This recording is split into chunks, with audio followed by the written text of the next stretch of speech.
Vote সুষ্ঠু হয়েছে কিন্তু রেজাল্ট সুষ্ঠু হয়নি, এখানে তিনি ডিপ স্টেটের মানে কারসাজি দেখতে পাচ্ছেন। তথ্য প্রমাণকে সাংবাদিকদের দেখাই দিলেই তো হয়ে যায়, আপনি দেখাচ্ছেন না কেন? আমাদের এটা আসলে পরাজয় মেনে নেওয়ার সংস্কৃতি আমাদের দেশে খুব মনেই পড়ে না আছে, সবসময় সূক্ষ্ম স্থূল, পুকুর চুরি, সাগর চুরি ইত্যাদি নানান রকম বিশেষণ আমরা শুনে এসেছি। মানে তারই একটা ধারাবাহিকতা। ওনারা কি শপথ দিতে অস্বীকৃতি জ্ঞাপন করবেন? কেউ করবেন না। যেদিন সংসদের, যেদিন ওনাদের শপথ হবে, সুর করে যে শপথ করবেন, সবার আগে যে সংসদে বসবেন। 11 দলীয় নেতাকর্মীদের বা সমর্থকদের, তাদের ভোটারদের, এজেন্টদের বাড়িতে বাড়িতে হামলা হচ্ছে, ব্যক্তির উপর হামলা হচ্ছে। আগুন দেখেছেন? আগুন কোথায় ধরছে?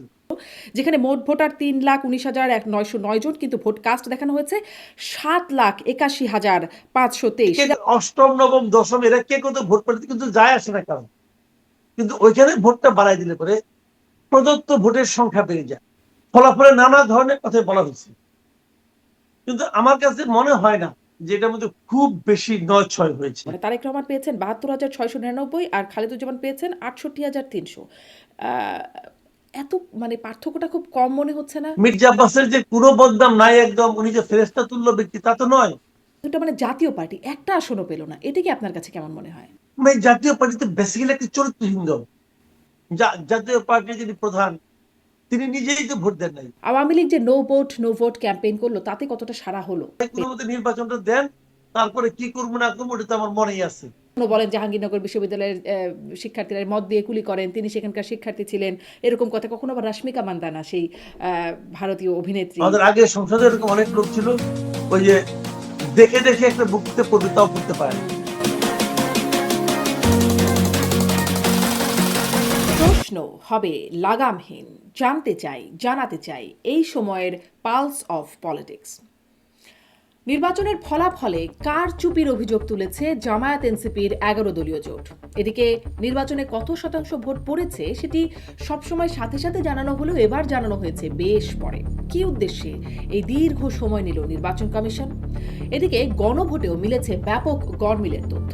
রাজশাহী 4 আসনে গণভোট কাস্ট হয়েছে 244.295%, যেখানে মোট ভোট 3,19,909, কিন্তু ভোট পড়েছে 7,81,523। এরকম দেখা গেছে সিরাজগঞ্জ, নেত্রকোনার বিভিন্ন আসনেও।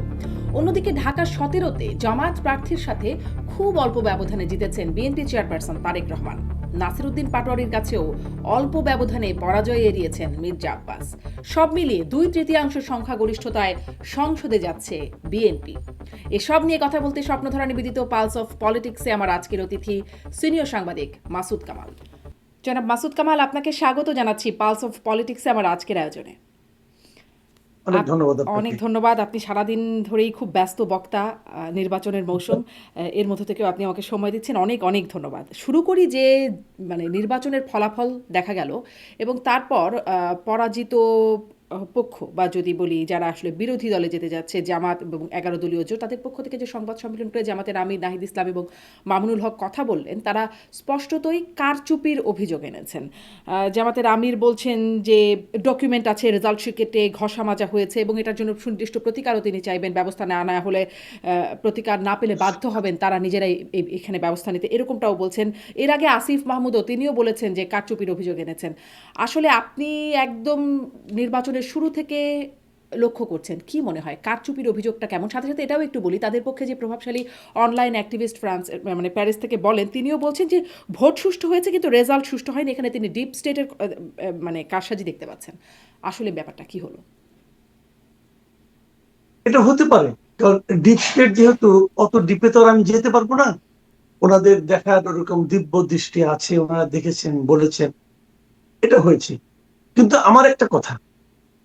আমার কথাটা হলো কি, যদি কারচুপির তথ্য প্রমাণ আপনার কাছে থাকে, আপনি সাংবাদিকদেরকে ডেকেছেন, সাংবাদিকরা কষ্ট করে আপনার কথা শোনার জন্য গিয়েছে, তাদেরকে আপনি জানিয়েছেন আপনাদের কাছে তথ্য প্রমাণ আছে, তো দেখেন না কেন?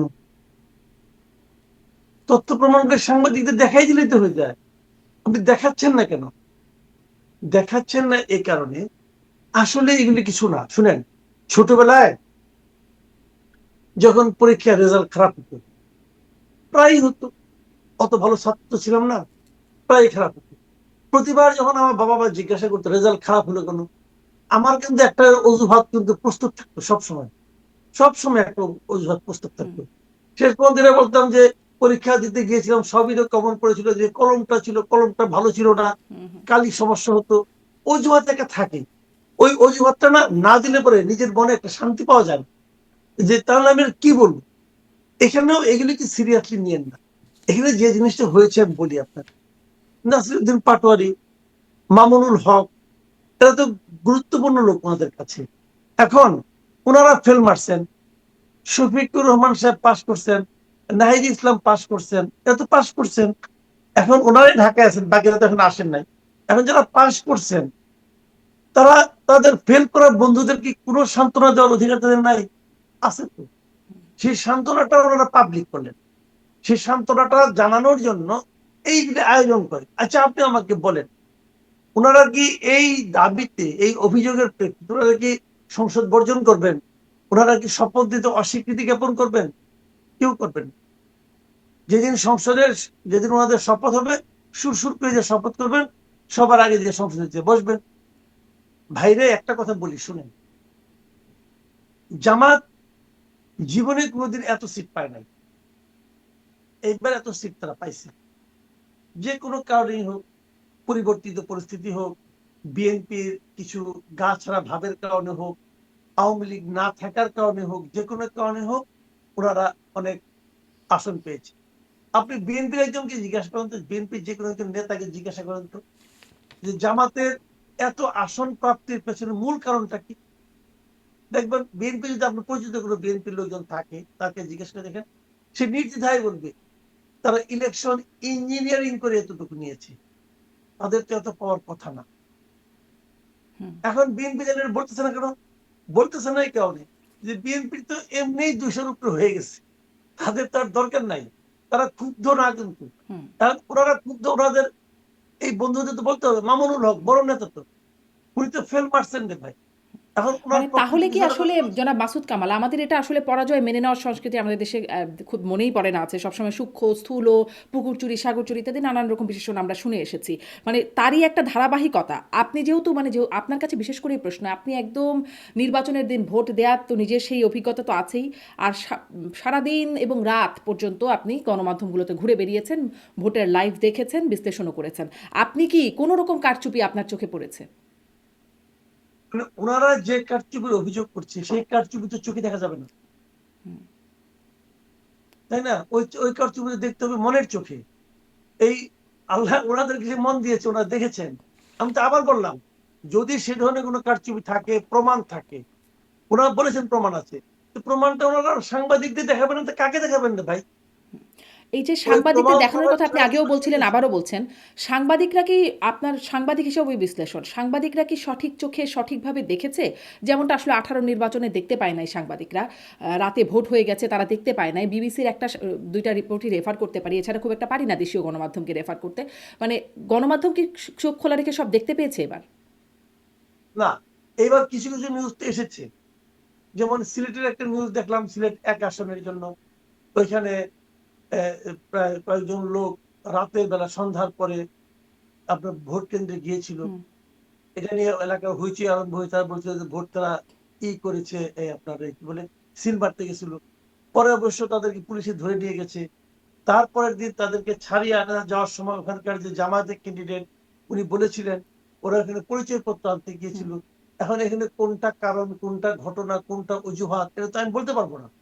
এইগুলি বলা বলি চলছে। ওদেরকে পুলিশ যদিও জানি তখনও ছাড়ে নাই।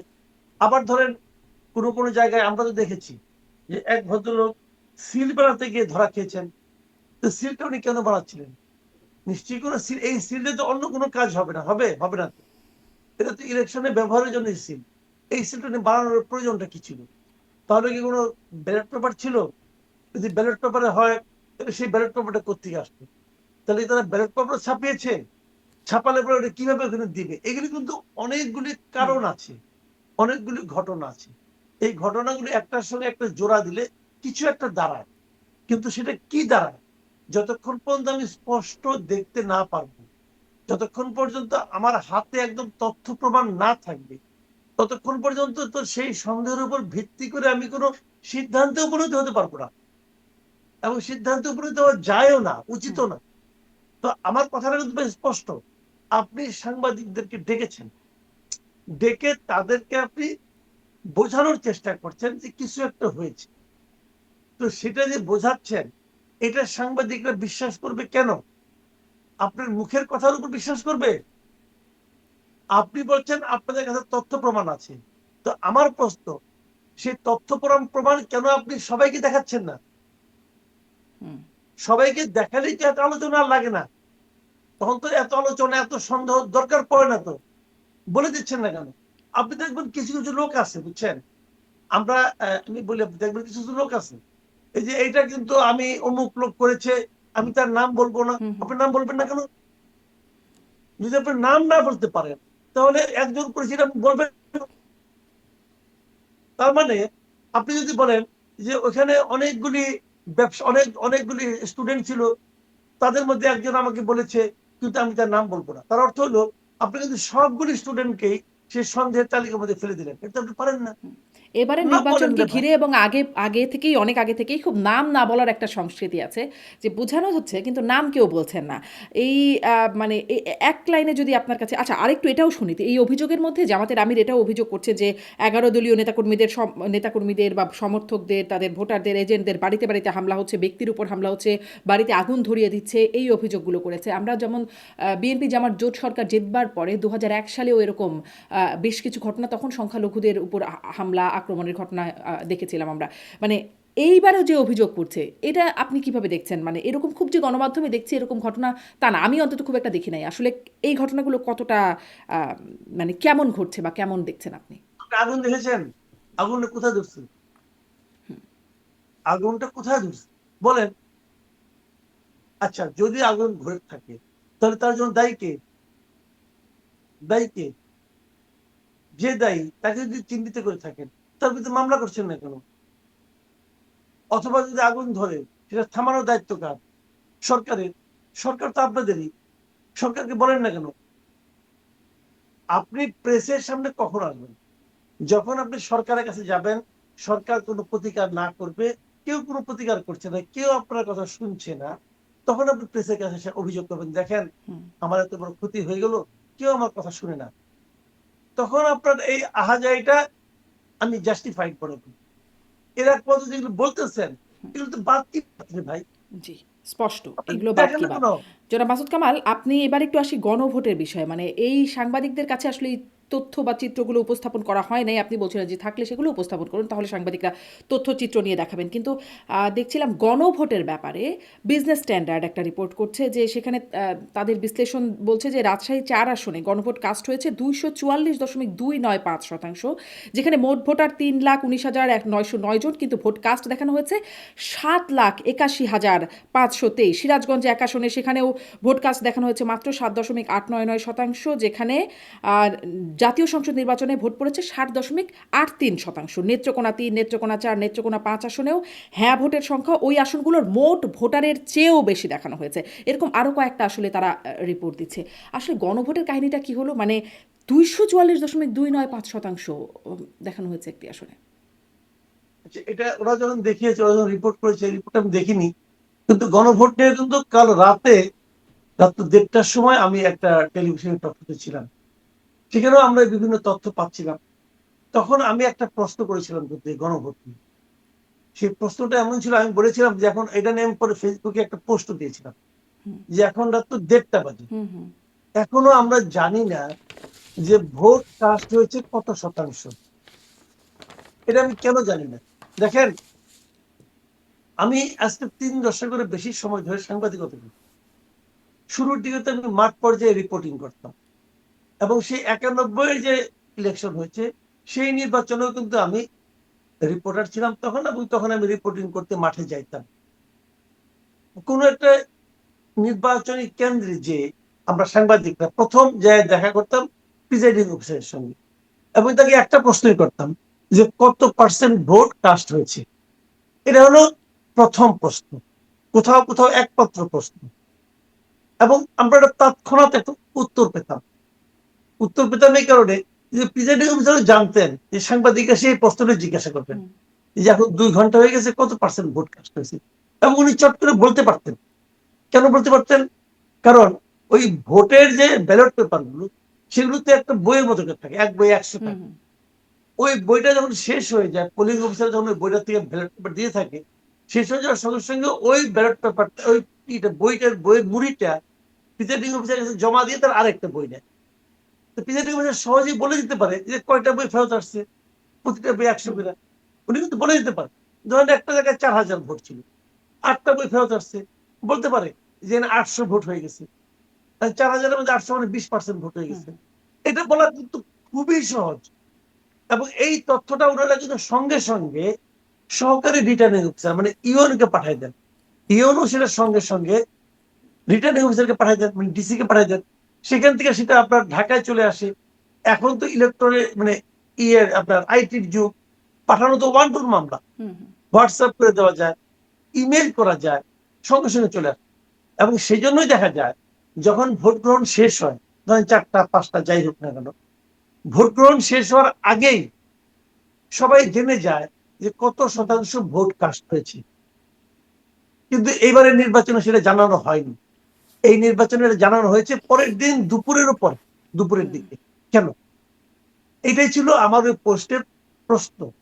আমি সেখানে একটা সম্ভাব্য কারণ দেখেছিলাম যে তাহলে কি এটা এই কারণে যে গণভোটের ভোট কত হবে না হবে, গণভোট কত দেখানো হবে না হবে, তার সঙ্গে একটা সামঞ্জস্য রাখার জন্যই এই বিলম্বটা করা হচ্ছে।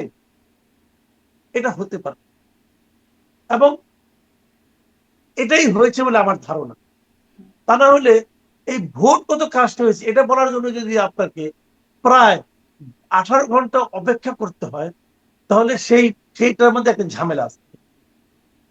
এবং এই যে বিজনেস স্ট্যান্ডার্ড এবং আরো অনেকে আপনি পাবেন, এরকম আরো অনেক পেতে থাকবেন। এই ভোটগুলি বাড়বে কোথায় জানেন? আমি বলি আপনাকে, তারা এই ভোটগুলি দেখান।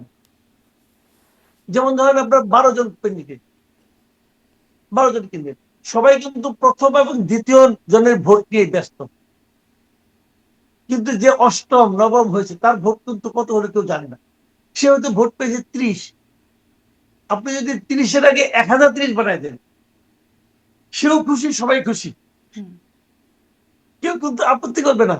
কারণ প্রথম এবং দ্বিতীয় তারা হয়তো ওই ভোট কেন্দ্রে পেয়েছে মনে করেন 5000, একজন 5000, একজন 7000 ধরা যায়।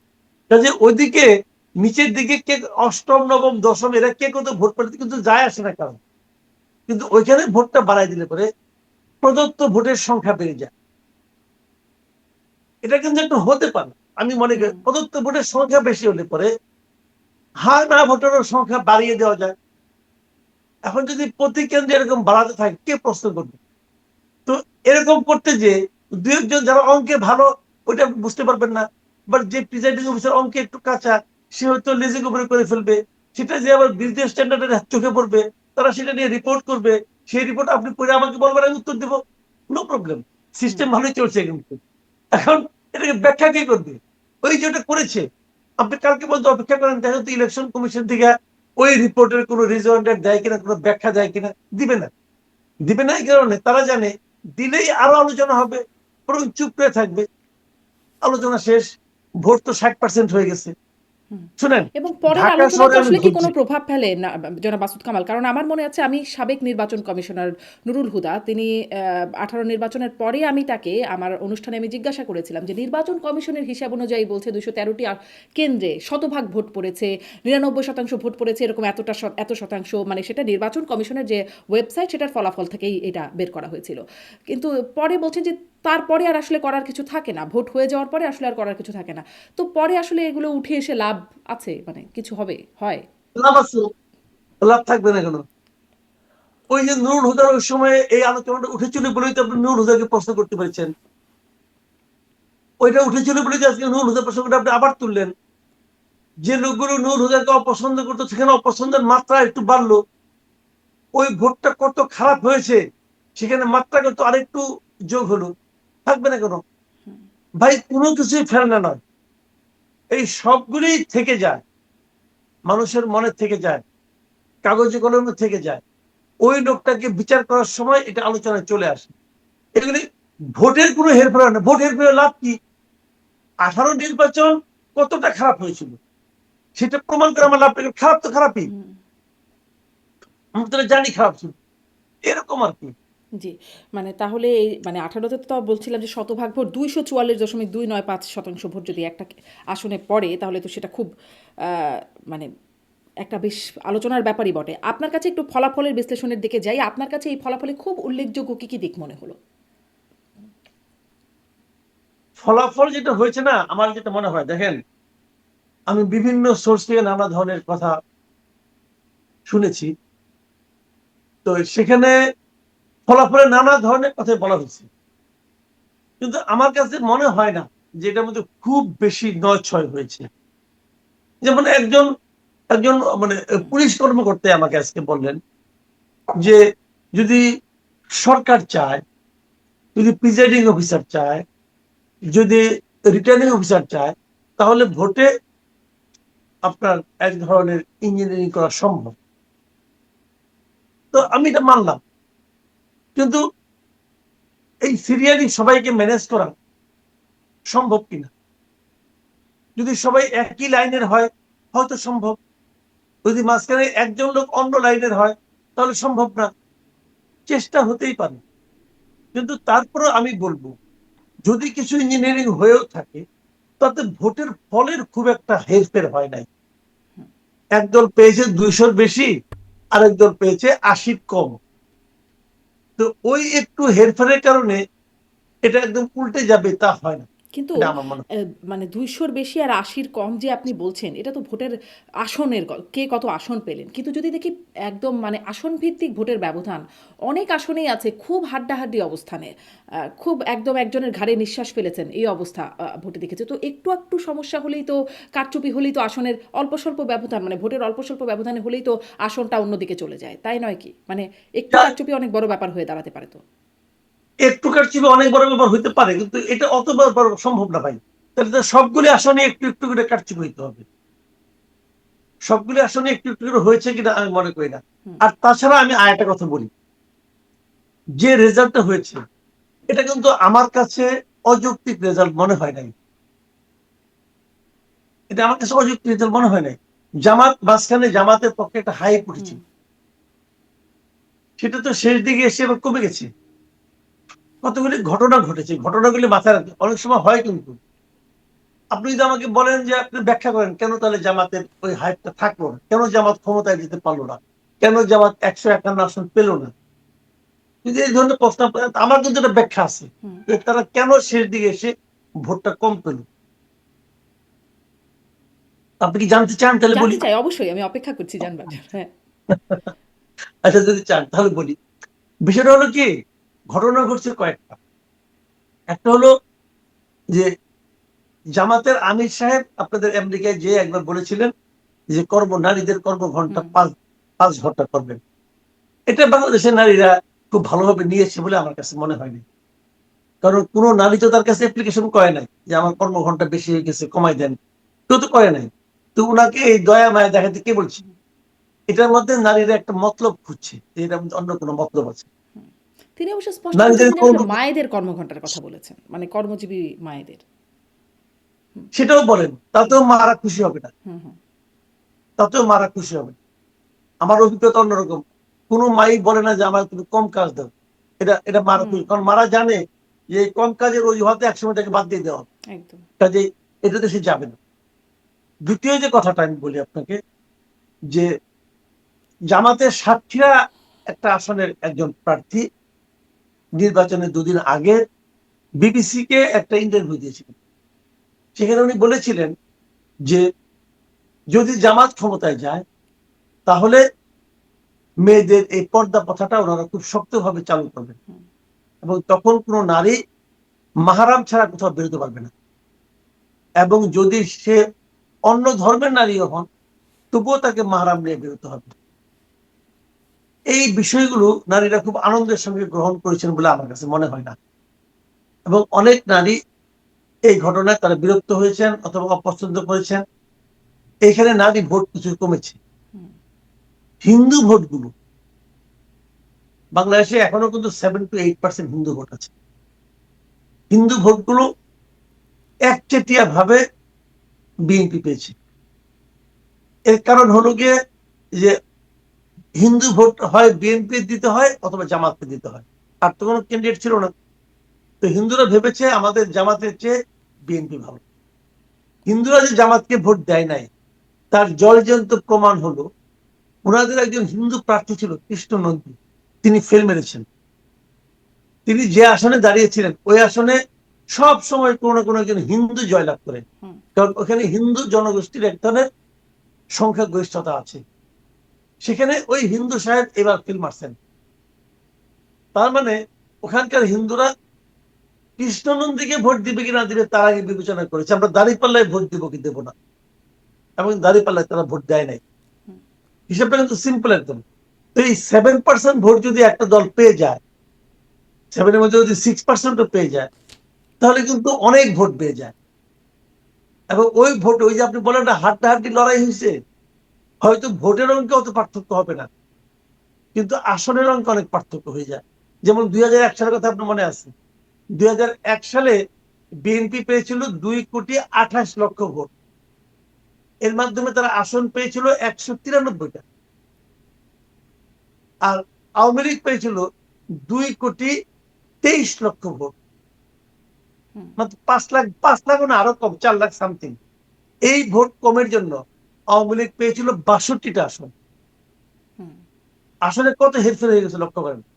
কাজেই ওই আসনে হাড্ডাহাড্ডিতে 500, 600, 1,000 এরকম ভোটের ডিফারেন্স কিন্তু একটা আসন চলে যায়। তো সেরকম হতে পারে।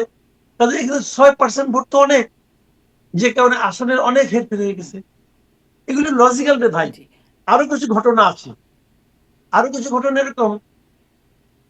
ইলেকশনের ঠিক আগে আগে 2 দিন 3 দিন আগে হেফাজতে ইসলামের যে আমির আছেন, এই যে মিস্টার বাবুনগরী, হুম, হুম, মুহিবুল্লাহ বাবুনগরী, উনি হঠাৎ করে বললেন জামাতে ভোট দিলে ইমান থাকবে না। তো ওনারও তো কিছু অনুসারী আছে, অনেক মুসলমান আছে সুন্নিপন্থী, তারাও মনে করে জামাতকে ভোট দিলে অনেক সমস্যা হবে। এইগুলি কিন্তু প্রভাব ফেলেছে। এই প্রভাবটা আপনি কিন্তু অ্যাভয়েড করতে পারবেন। তো যে কারণে আবার ওই যে নারী নেতৃত্ব নিয়েও কিন্তু হুম, জামাতের আমিরের একটা বক্তব্য আল জাজিরায় উনি ইন্টারভিউ দিয়েছিলেন, সেখানে উনি কিছু কথাবার্তা বলেছেন, সেটাও একটা প্রভাব ফেলেছে। এগুলো হলো জামাতের যে নেগেটিভ দিকগুলো। আবার বিপরীত দিকে আপনার তারেক রহমান আসার পরে ওনার ক্যারিশমার কারণে কিছু ভোট বিএনপিতে বেড়েছে বলে মনে করা যায়। আবার আওয়ামী ভোট জামাত হারিয়েছে এনসিপির কারণে। হুম, জামাত এনসিপির সঙ্গে জোট করায় এনসিপি লাভ হয়েছে, জামাতের কোনো লাভ হয় নাই, কারণ এনসিপি নিজস্ব কোনো ভোট ব্যাংক নাই। যে কারণে এনসিপির সঙ্গে করাতে বরং আওয়ামী ভোটগুলো হারাইছে, কারণ আওয়ামী লীগের জন্য সবচেয়ে অপছন্দের দল হলো এনসিপি। ওরা মনে করে আজকে ওদের আজকের এই দুরবস্থার জন্য এনসিপি দায়ী। যে কারণে এনসিপির সঙ্গে যুক্ত হতে আওয়ামী ভোট তারা হারিয়েছে। হুম। তো কিন্তু আওয়ামী এইভাবে লীগ তো বলে দাঁড়ালো আসলে জামাত সবসময় তো জামাতের নামই বলে, যখন যদি ধরেন আওয়ামী লীগের নেতাদের কথা শুনি বা তাদের প্রধানের কথা শুনি, তখন তো জামাতের কথা বলে ডক্টর ইউনূস সরকার, ডক্টর ইউনূস এবং জামাত, এই কথাগুলোই তারা বলে। এনসিপিকে তো হুম, তারা আসলে জামাতেরই ব্রাঞ্চ বলেই মনে করে। হ্যাঁ, আগে মনে করতো এনসিপি জামাতে যোগ দেওয়ার পর তারা কনফার্ম হয়েছে যে এরাই আসলে গুপ্ত জামাত, এটা বলেন কথা। হুম, যে কারণে জামাতের ভোট কমার অনেকগুলি কারণ আছে, জামাতের ভোট বাড়ারও কিছু কারণ আছে। জামাতের ভোট তো বেড়েছে, এগুলি বাড়লো কিভাবে? এই ভোটগুলি বাড়ছে বেসিক্যালি 24-এর পরে, 24-এর 5ই আগস্টের পরে জামাতের ভূমিকাটা ছিল খুব ইতিবাচক, বিশেষ করে ইয়াং জেনারেশনের কাছে। তারা কোনো ধরনের লুটপাটে চাঁদাবাজিতে লিপ্ত ছিল না, এইটা কিন্তু ইয়াং জেনারেশন লোকজন পছন্দ করেছে। এই কারণে জামাতের ভোট বেড়েছে, একদিকে বেড়েছে একদিকে কমেছে, কিন্তু দুটো মিলিয়ে জামাতের ভোট ধরেন আগে ছিল 10, ধরেন এভারেজ আগে 10% ভোট, হুম, সেটা 1 গুণ 2 গুণ 3 গুণ, 3 গুণও যদি বাড়ে তাও তো 30%। আমার ধারণা হিসাব নিকাশ করলে হয়তো টের পাওয়া যাবে, আমার ধারণা জামাতের ভোটে 30%-এর মধ্যে হবে। কিন্তু 30% ভোট দেওয়া বাংলাদেশে ভোটে জেতা যায় না, জিততে হলে 40-45 পেতে হয়। আমার ধারণা এবার বিএনপি 50% ভোটও পেতে পারে, আমি জানি না ঠিক, হুম, ভোট অনেক পাবে তারা। ভোট বেড়েছে কিন্তু জেতার মতো ভোট হয় না জি, খুব একটা। আপনি বলছিলেন এনসিপির কথা। একটু এনসিপি প্রসঙ্গে আপনি ১ বছর আগে আমার অনুষ্ঠানে সার্জিস আলম তখন বলছিলেন যে, "এক ফ্যাসিস্টকে বিদায় করেছে, আরেক ফ্যাসিস্টকে ক্ষমতায় বসাতে না।" এই প্রসঙ্গে একটা প্রশ্ন করেছিলাম। আপনি বলেছিলেন যে, চ্যালেঞ্জ করেছিলেন সার্জিস আলমকে। বলেছিলেন যে ১০ টা আসন পাবেন তখন। এখন দেখা গেল আসলে এনসিপি ৬ টা আসন পেয়েছে। ১ বছর আগের সেই বক্তব্য মানে আপনার কি মনে হয়? আ শুনেন আমি বলি আপনাকে, হ্যাঁ, তখন আমি খুব একটু উদার ভাবে বলেছিলাম, আমি যদি মানে আপনার খুবই কনজারভেটিভ হইতে বলতাম, তাহলে এনসিপি যদি একা নির্বাচন, কথা মাথায় রেখেন, এনসিপি যদি একা নির্বাচন করতো, এনসিপি একটা কি দুইটা আসন পাইতো কিংবা পাইতো না, যদি একা নির্বাচন করতো। এনসিপি একা নির্বাচন করে নাই, এনসিপি জামাতের একটা রিজার্ভ ভোট সব জায়গায় পেয়েছে। তো জামাতের তো রিজার্ভ ভোট আছে অনেক জায়গায়, যে কারণে এনসিপি জিতেছে জামাতের কারণে। এনসিপি একা নির্বাচন করলে এনসিপি জিততে পারতো না, এনসিপি নিজস্ব কোনো ভোট নাই তো। আমার বিবেচনায় এনসিপি দুটো জায়গায় মোটামুটি কিছু ভোট পেত। একটা হলো আপনার ইয়ে এই হাসনাত আব্দুল্লাহ আসনে, হুম, আর একটা হলো আপনার হাতিয়াতে এই আব্দুল হান্নান মাসুদের আসনে। এই দুইটা আসনে এনসিপি নিজস্ব কিছু ভোট থাকলে থাকতেও পারে তাদের ব্যক্তি ইমেজের কারণে। বাকি আসনগুলো এনসিপি জিতেছে জামাতের ভোটে, জি, স্পষ্ট। আপনি নিশ্চিত হুম। থাকবেন।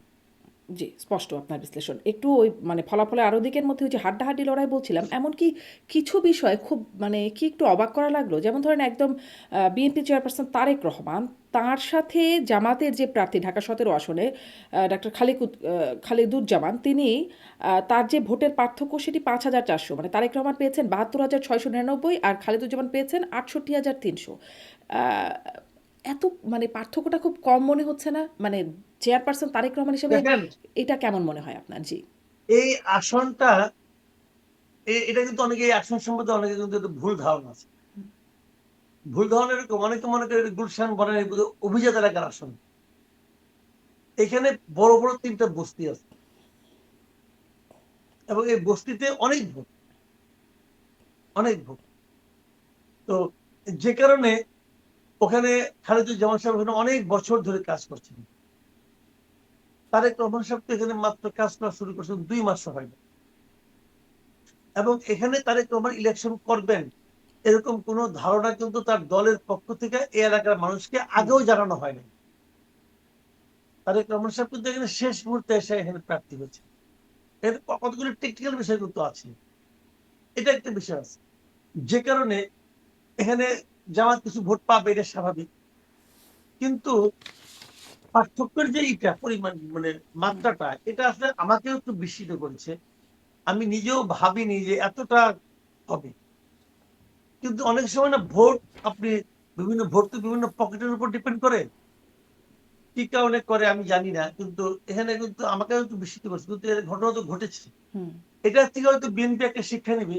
বিএনপি নিশ্চয়ই এই ভোট প্রাপ্তি এবং এই জয়টাকে, এই যে কানের কাছ দিয়ে গুলি চলে যাওয়া, এটাকে নিয়ে নিশ্চয়ই তারা গবেষণা করবেন।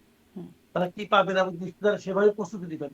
আরেকটা কানের কাছ দিয়ে গুলি চলে যাওয়ার ঘটনা হচ্ছে মির্জা আব্বাস আর নাসিরুদ্দিন পাটোয়ারি। মানে খুব আলোচিত ঢাকা ৮ আসন। সেখানে মির্জা আব্বাস দেখা যাচ্ছে যে ৫৯,৩৬৬ আর নাসিরুদ্দিন পাটোয়ারি ৫১,৫৭২। সেখানেও খুব অল্প ভোটের ব্যবধান আরকি, ৫,০০০ সেখানেও ভোটের ব্যবধান। এটাও কি আপনাকে বিস্মিত করে? এটা আমাকে অতটা বিস্মিত করে না। এটা আমাকে বিস্মিত করে দেন, মির্জা আব্বাস এই এলাকায় অনেক বছর ধরে কাজ করছেন, হুম, অনেক বছর। এখানকার উনি এমপি ছিলেন, উনি ঢাকার মেয়র ছিলেন। তো একটা লোক যখন অনেকদিন ধরে থাকে না, অনেকদিন ধরে এক এলাকায় থাকেন, তখন উনি ওখানে কিছু শত্রুও তৈরি করেন, কিছু মিত্রও তৈরি করেন। দুটাই কিন্তু হয়। এবং মির্জা আব্বাসের যে কোনো বদনাম নাই, একদম উনি যে ফেরেশতা তুল্য ব্যক্তি তা তো নয়। এতদিন একসঙ্গে কাজ করলে হতেই পারে। ওনার কিছু নেগেটিভ ভোট তৈরি হতেই পারে। ওখানে তো গত কয়েক বছর ধরে ওখানে তো সাবির হোসেন চৌধুরী তো খুব জনপ্রিয় ব্যক্তি। তো তারও কিছু ভোট থাকতে পারে। আমি জানি না আসলে কি হয়েছে। সেই ভোটারগুলো তো মারা যায় নাই, তাই না? ওগুলো তো আছে এখানে। কাজে সব ভোট যে উনি পাবেন, কোনো যে নেগেটিভ ভোট কোথাও চলে যাবে না, এটা বলা বড় কঠিন। আমার মনে হয় যে এখানে হয়েছে। তারপরেও আমি বলবো যে নাসিরুদ্দিন পাটোয়ারির বৈশিষ্ট্যটা কি? হুম, তার বৈশিষ্ট্য হলো প্রতিদিন সকালে ঘুম থেকে উঠেই একদম নিয়মিত ভাবে মির্জা আব্বাসকে নিয়ে নানা রকম মানে আপনার অনেক টাইম বলবো যে খুব বিকৃত ভঙ্গিতে সমালোচনা করতেন, কটু কথা বলতেন, অশ্লীল কথাবার্তা বলতেন। যেমন এই যোগ্যতার কারণে এত ভোট পাওয়াটা আমার কাছে অস্বাভাবিক লাগছে। জি। এবং জামাতের পক্ষ থেকে বলা হচ্ছে এই আসনে আসলে আরও বেশি বা তারই হয়তো জিতবার কথা, এরকম একটা ধারণাও দেখা যাচ্ছে। জামাতের আমিরও বলেছেন নাসিরুদ্দিন পাটোয়ারির এই আসনের কথা খুব অল্প ব্যবধানে। আমি একটু আপনার কাছে আরও একটা দুটো মানে জাতীয় পার্টি একটা আসনও পেল না, এটা কি আপনার কাছে কেমন মনে হয়? মানে সংসদের বিরোধী দল, একসময় রাষ্ট্র ক্ষমতায় ছিল এই দলটি, তারা একটি আসনও পেল না। এটা আমার কাছে দুটো কারণ মনে হয়। দুটো কারণের মধ্যে প্রথমত যে কারণটা আমি বলবো সেটা হলো যে জাতীয় পার্টি কিন্তু কোনো প্রচারণা চালাতে পারেনি। হুম, তারা নির্বাচনে অংশ নিয়েছে বটে, কিন্তু তারা যে ভোটের জন্য যে প্রচারণা চালানো এটা তারা পায়নি। প্রচারণা চালাতে গেলেই তারা কিন্তু নানা ধরনের মবের শিকার হচ্ছে। তো এটা একটা কারণ হতে পারে, মানুষ তো চায় তাদের কাছে আসবে। আরেকটা কারণ হলো জাতীয় পার্টির এই মানে ফলাফল, এটা আমাকে মানে খুব একটা দুঃখিত করে নাই। দুঃখিত করে নাই এই কারণে, জাতীয় পার্টিতে বেসিক্যালি একটি চরিত্রহীন দল। কারণ ওনাদের তো নিজস্ব কোনো চরিত্র নাই, ওনাদের নিজস্ব কোনো আলো নাই। তারা অন্যের আলোয় আলোকিত হতো। এখন যার আলোয় আলোকিত হতো তার তো এখন সূর্যগ্রহণ হয়ে গেছে, আর তো সে চন্দ্র। সূর্যগ্রহণের সময় চন্দ্র কি ভূমিকা রাখবে, তাহলে সে অন্ধকার হয়ে গেছে। এবং আরেকটা জিনিস হলো কি জানেন, যে তারা মানে অন্যের আলোয় আলোকিত হতে হতে নিজে যে একটা যে লতানো গাছের মতো এখন নিজে আর দাঁড়াতে পারে না, দাঁড়াতে ভুলে গিয়েছে। এটাও জাতীয় পার্টির জন্য একটা শিক্ষার ব্যাপার। তারা আবার দাঁড়াতে পারে কিনা, নেতৃত্বের দুর্বলতা আছে। জাতীয় পার্টির যিনি প্রধান তিনি নিজেই তো ভোট দেন নাই, উনি তো নিজেই ওনার ভোটটা দেন নাই বলে শুনেছি। আমি শিওর না, আমাকে একজন বললো উনি নাকি নিজেই ভোট দিতে যান নাই। হুম। তাহলে উনি তৃতীয় হবেন না তো কি হবে? লোক এমনি এমনি আপনাকে ভালোবাসবে, আপনি কিছুই করবেন না কিন্তু আপনাকে আমাকে ভালোবাসতে হবে। ভাই ওই একতরফা প্রেম একবার দুইবার হয়, প্রতিবার হয় না। জি, স্পষ্ট। নির্বাচনে ভোট পড়েছে ৫৯.৪৪%। কি মনে হয় মানে আমার আওয়ামী লীগ কাছে যে এটা ভালো মনে হয়। আমি হ্যাঁ, আওয়ামী লীগ যে নো ভোট ক্যাম্পেইন করলো তাতে কতটা সাড়া হলো, পেল? দেখেন সরকার যেটা বলেছে যে ৬০ দশমিক কত সামথিং, হুম, আমার কাছে মনে হয় এটা একটু বাড়ানো আছে। আমার আমার এত ভোট পড়েছে বলে আমার কাছে মনে হয়। কারণ যদিও এটা আমার একটা ভুলও হতে পারে, কারণ আমি তো ঢাকায় ভোট দিয়েছি। ঢাকায় ভোটের হার আমার মনে হয় ৩০% উপরে হয়নি। এটা আমার ঢাকা, আমার হিসেবে সারা দেশে এটা বেড়ে বড় যদি ৪০ হতে পারে। যেহেতু তারা প্রায় ১৮ ঘন্টা পরে হুম, এই ভোটের হারটা প্রকাশ করেছে, অতএব আমি মনে করি আমার সন্দেহ করার মতো কারণ আছে। তারা আগে প্রকাশ করলো না কেন? আগে প্রকাশ করতো, সঙ্গে সঙ্গে প্রকাশ করতো। হুম। সঙ্গে সঙ্গে প্রকাশের ক্ষেত্রে কি বাধা থাকতে পারে? সাধারণত সাড়ে সঙ্গে সঙ্গেই চারটায় ভোট প্রকাশ হয়ে করা হয়। গেছে। হ্যাঁ, মানে সাধারণত সঙ্গে সঙ্গেই প্রকাশ করা হয়। ভোট শেষ হওয়া বা সব মানে সময় পরেই প্রকাশ আগেই করা হয়। প্রকাশ না। হ্যাঁ, হ্যাঁ। সব সময় ভোটের রেজাল্ট আসার আগেই কত শতাংশ ভোট পড়েছে এটা বলা হয়। এবং কালকে রাত্র ১০টার দিকে আমি যতদূর জানি, আমার মনে আছে ইলেকশনের দিন রাত ১০টার দিকে যখন উনি ধারাবাহিকভাবে ফল প্রকাশ করছিলেন, তখনও সাংবাদিকরা ওনাকে জিজ্ঞাসা করেছেন সচিবকে হুম, যে ভোট কত শতাংশ ভোট কাস্ট হয়েছে। উনি তার সাথে রূঢ় আচরণ করেছেন। হুম, তার মানে কি, এই প্রশ্ন ওনার কমন পড়ে নাই। এই প্রশ্ন ওনার ও জবাব ছিল না ওনার কাছে, অথবা এই প্রশ্নের জবাব দিতে গেলে ওনাকে বানিয়ে বানিয়ে মিথ্যা বলতে হতো। এই জন্য উনি রূঢ় আচরণ করে ওনাকে কিন্তু পাশে সরিয়ে রেখেছেন। এবং তখন কি বলেছেন, যে সমস্ত ভোটের ফলাফল প্রকাশ না করে ওটা প্রকাশ করা যাবে না। কেন যাবে না? আমি যদি প্রশ্ন করি কেন যাবে না? কেন আগে কি এরকম তো কখনো হয় নাই? আপনি কিসের কি করেন ভাই? কেন যাবে না? এটা তো সব জায়গায় প্রকাশ করা যায়। তো ওনারা আসলে ওই তখনই কিন্তু আমার সামনে সন্দেহটা ঢুকিয়ে দিয়েছেন। এখন ওনারা আবার আবার দেখলাম আজকে এটা নিয়ে আবার আলোচনা হবে, দেখবেন আপনি যে ১২টার দিকে দেখানো হয়েছে যে মাত্র ২০% না কত পার্সেন্ট হয়েছে। তারপরে এত তাড়াতাড়ি প্রতি ঘন্টায় তাহলে কত করে হলো, এই হিসাবগুলো কিন্তু আসবে। জি। আপনার কাছে এই একদম শেষের দিকে এই প্রশ্নটা জানতে চাই যে ২/৩ আসন পেয়ে এবার বিএনপি। গতবার মানে ২০০৮ সালের পর ৮ সালে ২/৩ আসন পেয়ে আওয়ামী লীগ গিয়েছিল। তার একটা পরিণতি মোটামুটি দেশবাসীকে ভুগতে হয়েছে। ২/৩ আসনে এখন বিএনপি। কেমন মনে হয় আপনার কাছে? দেশের পরিস্থিতি বা পরিণতি কেমন হবে? কি হবে জানি না, তবে আমি নিজে মানে ২/৩ আসন পাক কোন দল, সেটা আমি চাইনি। আমি আগে একবার প্রিডিকশন দিয়েছিলাম বিভিন্ন জায়গায়, একবার না মানে অনেক জায়গায় দিয়েছিলাম। সব জায়গায় আমি একই হিসাব দিয়েছিলাম যে আমার বিবেচনায় বিএনপি পাবে 70 থেকে 80টা। বিএনপি না, সরি, আমি ভুল বললাম। আমার বিবেচনায় জামাত ইসলাম পাবে 70 থেকে 80টা, বিএনপি পাবে 170 থেকে 180টা। এটা ছিল আমার হিসাব। বিদ্রোহীরা পাবে 30টার মতো। এটা আমার একটা ধারণা ছিল। আমার ধারণা ভুল হয়েছে। বিএনপি বিদ্রোহীরা মাত্র 7টা আসন পেয়েছে। তো এটা আমার একদমই, আমি এখানে ভুল হিসাব করেছি। জামাত ইসলাম এটা ঠিক আছে। বিএনপির ওইগুলি বিদ্রোহীগুলি যোগ হয়ে এখানে তাদের 200 ক্রস করেছে। আমি 200 ক্রস করুক, কেউ এটা চাই না। আমি চাইনি এখানে, আমি মনে করি ওই যে একটা আপনার গান আছে না, যে সব পেলে নষ্ট জীবন। হুম হুম তো এটার ওই জিনিস, আপনি সব পেয়ে গেছেন না। ধরেন আপনি একটা শপিং এ গেলেন, শপিং সেন্টারে যে আপনি যা যা কিনতে চান, আপনার যদি ওটা প্রাইস ট্যাগ দেখতে না হয়, মানে আপনার হাতে এত টাকা যে প্রাইস ট্যাগ আপনি না দেখলেও চলবে, যে এটা দাও ওটা দাও ওটা দাও বললেন, আপনি নিয়ে চলে আসলেন, কার্ড দিয়ে পে করে চলে আসলেন, আপনি এত টাকা। এটা, এর মধ্যে আনন্দ নাই, এটা উচিত না। আপনি যদি হিসেব করে কিনেন, ওটার মধ্যে আনন্দটা আছে। তো আমার এখানে কি হয়েছে, বিএনপি কিন্তু এখন ধরেন সংসদে যখন বসবে, ওই বিরোধী দলের লোকরা কি বলছে না হুম। বলছে তাদের পাত্তা না দিলেও চলবে। কারণ তার নিজেরই এত সদস্য আছে, তারা ইচ্ছে করে যে কোনো সময় যে কোনো কিছু সংবিধানে চেঞ্জ করতে মানে পারবে। আবারও কি স্বৈরাচার হয়ে যাওয়ার কোনো আশঙ্কা দেখেন? আশঙ্কা দেখি না, আমি আশঙ্কা দেখি না, বাট আমি সেটা হওয়ার সম্ভাবনাও দেখি না। কিন্তু ওইটা হওয়ার মতো মানে আপনার ওখানে উপাদান আছে, হুম স্বৈরাচার হওয়ার মতো উপাদান আছে। এখন সেই উপাদানগুলি আপনি ব্যবহার করবেন কি করবেন না, সেটা আপনার রুচি, আপনার বুদ্ধিমত্তা এবং আপনার যে নৈতিকতা, তার উপর হয়তো নির্ভর করবে। দেখেন, আমি একটা উদাহরণ দিয়ে বলি আপনাকে। 2001 থেকে 2006 জোট সদস্য মিলে ইয়ের আপনার কি বলে, ওদের কিন্তু বিএনপির কিন্তু 200-র উপরে ছিল। তারা একটা সম্পূর্ণ অপ্রয়োজনীয় সংশোধন কিন্তু সংবিধানে করেছিল। মনে আছে আপনার? বিচারকের বয়স হুম 65 থেকে বাড়িয়ে 67। এটা কি বিচারকরা দাবি করছিল?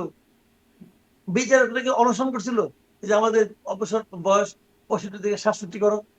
এটা এমন একটা পরিবর্তন যেটা করার জন্য সংবিধান সংশোধন করতে হয়েছে।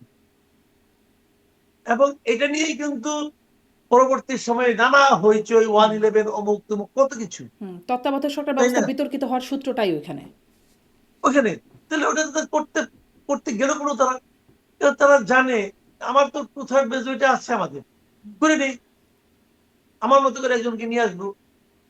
দেখেন সামান্য, কিন্তু কিন্তু এটা যদি না থাকতো, তখন তাদের জন্য কিন্তু এই কারণটা ঘটতেও না, এত কিছু হতেও না। তো এইগুলি আসলে, যেমন আওয়ামী লীগের আমলে কি হয়েছে, 2/3 মেজরিটি ছিল বলে তো তারা তুলি মেরে তত্ত্বাবধায়ক সরকারের ব্যবস্থাটাকে বাতিল করে দিল। 2/3 মেজরিটি না থাকতো, তাহলে কি প্রতিপক্ষকে বোঝাতে হতো এর প্রয়োজনীয়তাটা কত, কিন্তু এখানে বোঝাতে হয় নাই। এক ব্যক্তি মনে করেছে আমার করা দরকার, করে নিছে। তাহলে আপনি আসলে আশঙ্কাটা যে করছেন না বা সম্ভাবনাটা যে দেখছেন না, যদিও বলছেন উপাদান আছে, কিন্তু আশঙ্কাটা কেন করছেন না? রেকর্ড তো, পাস্ট রেকর্ড তো এরকমই যে সুযোগ থাকলে দলগুলো তাদের সুবিধা মতো ব্যবহারের মানে করেছে। দলগুলো না, নেতারা। হুম এটা আমি দলের দোষ দিই না, নেতার দোষ দিই। দেখেন, আপনার এই তত্ত্বাবধায়ক সরকার ব্যবস্থা যেটা বাতিল হয়েছিল, এটা ওই সময় সংবিধান সংশোধনের জন্য একটা কমিটি করছিল।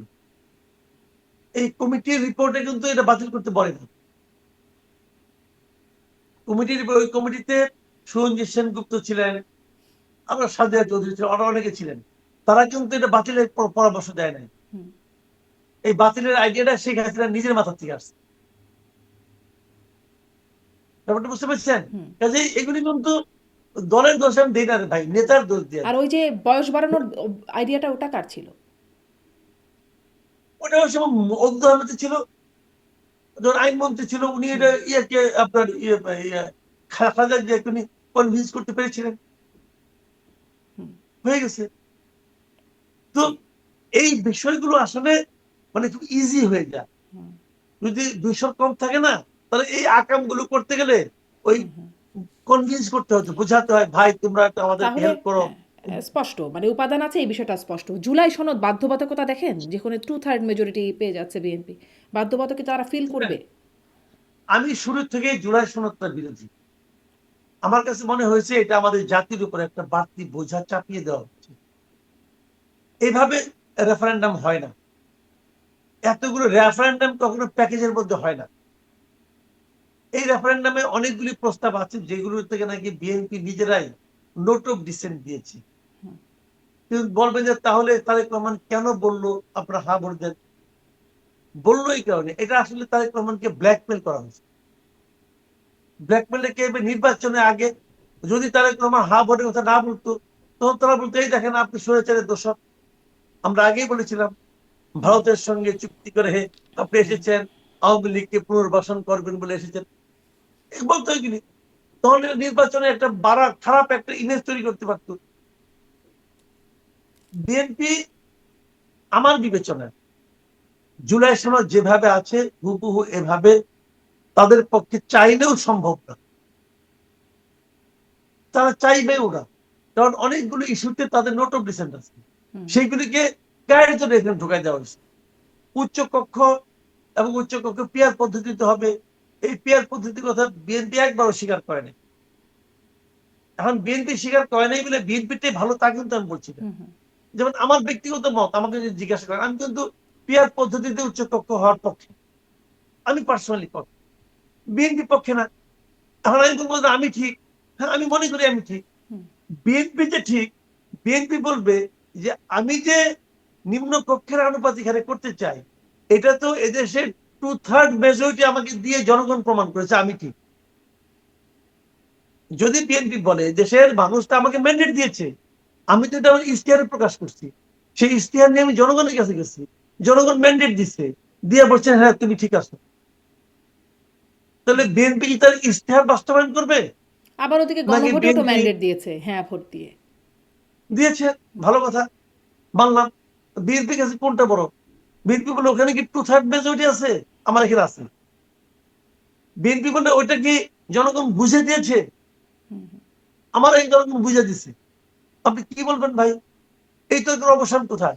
জি, জি, এটা এটা ভাই আসলে খুবই বিষয়গুলো আপনি জানেন, হ্যাঁ, এই জুলাই সনদটা এভাবে জনগণের উপর চাপাইয়ে দেওয়াটা, তখন আবার আরেক প্রসঙ্গ আসবে যে রেফারেন্ডামই তো না, সংবিধান বিরোধী। রেফারেন্ডাম জিনিসটা কি সংবিধান আছে? নাই তো। জি। তখন যখন আলোচনা যখন বিকট আকার ধারণ করবে না, তখন এক একজন এক এক রকম যুক্তি দিবে, বলবে চলে এক কাজ করেন, চলেন আমরা আদালতের কাছে যাই। যাবেন আপনি সুপ্রিম কিন্তু কোর্টের কাছে। বিএনপি কি আর আদালতের কাছে যাওয়ার মতোই অবস্থানে থাকবে? কারণ তারাই তো হ্যাঁ পক্ষে বলেছে, তারা তো স্বাক্ষর করেছে জুলাই সনদে, তারা কি আর এই তারা তো কথা বলতে ওটা পারবে? বলছে আমি তো ইস্তাহারে বলছি আমি এটা করবো না। হুম, তার জন্য কোনটা বেশি জরুরি?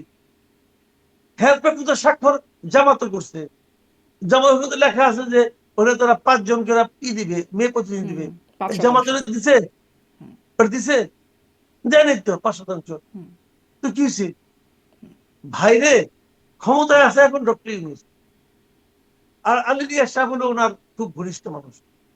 আলী রিয়াজ ইচ্ছা প্রকাশ করছেন যে এটা পাশ করাইতে হবে, ডক্টর ইউনূস এটা সবার সামনে খাড়া করে দিচ্ছে। ওনারা দেখছে যে এটা নিয়ে বেশি পেঁচাপেচি করলে পরে, মুসামসি করলে পরে এক পক্ষ আরেক পক্ষের দোষারোপ করে সে এখানে একটা বাড়তি সুযোগ পাই যাবে। আবার তারা এটাও চিন্তা করছে এটা বেশি মশামশি করলে ইউনূস সাহেব যদি আমার মন খারাপ করে বলে, অভিমান করে বলে, তাহলে কিন্তু আমি 12 তারিখে নির্বাচন দিব না। তখন আবার তারা আবার তার তো আরেক সমস্যা। তাদের বক্তব্যটা ছিল ভাই কোনো মতে নির্বাচনটা দেন, তারপরে কি করবো না করবো ওটা তো আমার মনেই আছে। হুম, হুম, তাদের তো 31 দফা একটা আছে, আছে না? হুম, তারা কি 31 দফাকে বাতিল করছে? করে নাই তো। তারা বলবে 31 দফার ম্যান্ডেট আমাকে জনগণ দিচ্ছে, আপনি কি করবেন? ভাই এইভাবে এক নম্বর হলো আপনি রেফারেন্ডাম করতে পারেন না, জোর করে চাপাই দিচ্ছেন। 2 নম্বর হলো এইভাবে রেফারেন্ডাম হয়ও না, রেফারেন্ডামের নিয়ম এটা না। আগে সংসদে পাস করার পরে রেফারেন্ডামে যেতে হয়। আর এখানে রেফারেন্ডাম করে আপনার সংসদকে বাধ্য করতেছেন সেটাকে মেনে চলার। ভাই দেশ চালাবে বিএনপি, ফেল করলে অথবা সাকসেসফুল হলে সুনাম অথবা দুর্নাম কার হবে? বিএনপি। বিএনপি বলে দেশ চালাবো আমি, জবাবদিহিতা আমার, 5 বছর পরে পরীক্ষা আমার, কিন্তু আমাকে চলাইতে হবে আপনার আইন অনুযায়ী। আপনার দেখাই দেওয়া পথে আমি যদি তখন বলি যে না আমার কোনো দোষ নাই, সব দোষ আলী রিয়াজের ওই জুলাই সনদের, কেউ মানবে? আপনি বলবেন যে 30টা পলিটিক্যাল পার্টি ছিল এই নির্বাচনে, 30টা পলিটিক্যাল পার্টির কয়জনকে চিনে বিএনপি জনগণ? 6টা পার্টি কিছু কিছু পাইছে, পদ পাইছে, বাকিগুলি কই? জি। ধুলায় তার অন্ধকার। মানে আসলে বিষয়টা হচ্ছে বিএনপি তাই করবে যা বিএনপি করতে চায়, বা বিএনপির 31 দফায় যেরকমটা তারা মনে রাইট, করেছে। মানে এই রাইট। স্বাক্ষর বা হ্যাঁ ভোটের পক্ষে যাওয়া, এগুলো আপনি বলছিলেন যে একরকম ব্ল্যাকমেইল হয়েই তাদেরকে করতে হয়েছে, বা তারা করেছে শেষ পর্যন্ত। আমি জানি না হ্যাঁ। বিএনপি কি চায়, বিএনপি যদি এটা করতে চায় করবে, তাদের ব্যাপার। কিন্তু আমি মনে করি বিএনপি যদি এই সমস্ত কথা বলে, যদি বলে, নাও বলতে পারে, নাও বলতে পারে, যদি বলে, তাহলে আপনি এটাকে কাউন্টারে কি বলবেন? বলেন, আলোচনা করেন, কি হয়? বিএনপি আসলে তারপরে বিদায় নেবেন বলবেই বা কি এখন। করে? সে নিজে স্বাক্ষর করে নিজে হ্যাঁ এর পক্ষে বলেছে। এখন আর বলবেই কি করে এসব কথা? তারাও তো নিজেরা বাধা পার পড়বে, তাই না? তাদের নিজেদের কথার দ্বারাই, কাজের দ্বারাই। যুক্তি আছে না ভাই, অনেক যুক্তি আছে। যাই হোক ধরেন সেই আমি যদি হ্যাঁ। বললাম, যদি বলবে যে এই সমস্ত চাপের কারণে, এই সমস্ত ব্ল্যাকমেলের কারণে বলতে বাধ্য হয়েছি, জনগণের বৃহত্তর স্বার্থে, জনগণকে একটা গণতান্ত্রিক সরকার উপহার দেওয়ার জন্য করেছি, বলতেই পারে। আচ্ছা, জি, স্পষ্ট। পরে এক সময় কথা বলবো, মানে অন্য আর একদিন কথা বলবো যে সামনের সরকার, মানে বিএনপি সরকারের জন্য 2/3 মেজরিটিওয়ালা বিএনপি সরকারের জন্য সামনের দিনগুলো কেমন হবে, এই সরকার আসলে কি কি রেখে যাচ্ছে বিএনপি সরকারের জন্য, সেটি আর একদিনের কথার জন্য উঠিয়ে রাখি। শেষ প্রশ্নটা আপনার কাছে করি, সংসদের চেহারা কেমন হবে? দেখলাম আমির হামজার মতো ব্যক্তিও আছেন সংসদে, যিনি আসলে কখনো বলেন জাহাঙ্গীরনগর বিশ্ববিদ্যালয়ের শিক্ষার্থীরা মদ দিয়ে কুলি করেন, তিনি সেখানকার শিক্ষার্থী ছিলেন, এরকম কথা। কখনো আবার রাশ্মিকা মান্দানা, সেই ভারতীয় অভিনেত্রী, তার চেহারার কাটিংয়ে 1 নাম্বার, এরকম নানান প্রসঙ্গ বলে তিনি আলোচিত, সমালোচিত, বিতর্কিত নানান রকম বিশেষণ আছে তার সাথে। এরকম মানুষ এখন সংসদে আছে। কেমন হবে মনে হয় সংসদের চেহারা? শুনেন, এটা নতুন কিছু না, এরকম নমুনা আমরা আগেও দেখেছি। আমাদের আগে সংসদে এরকম অনেক লোক ছিল, ওই যে দেখে দেখে একটা বক্তৃতা পড়বে, তাও পড়তে পারে না, সংরক্ষিত ওটা আমরা আসনে নারী, দেখেছি। হ্যাঁ। আমরা তখনও লজ্জা পেয়েছি, এখনো লজ্জা পাবো। লজ্জা আমাদের নিয়তি, সমস্যাটা কি? এটা আমাদের নিয়তি, আমরা মেনে নেবো, কিছু তো করার না রে ভাই। তার চেয়ে বরং আমি বিস্মিত হই, এদের তো লোকজন ভোট দিয়েছে না, কুষ্টিয়ার সদর আসনে উনি জিতেছেন, মানে কুষ্টিয়া জেলা শহরের মানুষ, শিক্ষিত মানুষজন ওনাকে ভোট দিয়ে পাঠিয়েছেন। তো গণতন্ত্র ভাই সবসময় একদম। লাল সালাম, তারা পাঠাইছে, জনগণের রায় ওনার পক্ষে গেছে। এখন আমি আপনি ওনার সম্বন্ধে ভাবার আগে যারা তাকে পাঠিয়েছে তাদের নিয়ে ভাবি, ওই ভাবনাটা কোনো বেশি কার্যকর হবে। জি। অনেক ধন্যবাদ যে জনাব মাসুদ কামাল, অনেক ধন্যবাদ। নিশ্চয়ই সামনে ওই বিষয়গুলো নিয়ে কথা বলার জন্য আপনার সাথে আবার যুক্ত হব। কেমন করবে সরকার, সরকারের জন্য কি কি অপেক্ষমান রয়েছে। অনেক ধন্যবাদ যুক্ত হবার জন্য। ধন্যবাদ আপনাকে। দর্শক, ধন্যবাদ আপনাদের সবাইকে এতক্ষণ সাথে থাকার জন্য।